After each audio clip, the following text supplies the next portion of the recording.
Hello' everyone, আজি গৈ আছোঁ কুটুহাৰ স্কুল এখনত। মই নামটো পাহৰিছোঁ। খোৱাং কলেজে ৰাভা দিৱস উদযাপন কৰিছে আৰু তালৈকে আমি গৈ আছোঁ। এয়া পালোহি। খুব ধুনীয়াকৈ ল'ৰা ছোৱালীবোৰে কবিতা বক্তৃতা কৰি আছে আৰু এয়া নাচ গানো হ'ব এতিয়া। খুব ভাল লাগিছে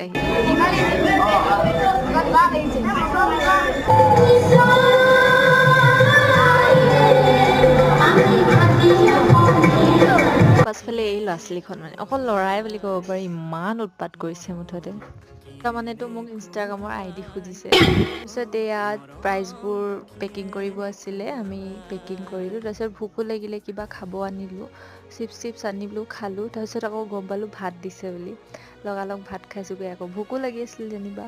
আৰু এইফালে মাংস থালি, মোৰ নিৰামিষ থালি, আৰু এইফালে আকৌ মাংস যেনে খাই বৈ আকৌ কুকুৰলৈ সেনাইছে। ভাত খাই বৈ আকৌ দলীয় নৃত্য এটা চাই ঘৰলৈ গুচি আহিলোঁ। 4টামান বাজিলে ঘৰ আহোঁতে।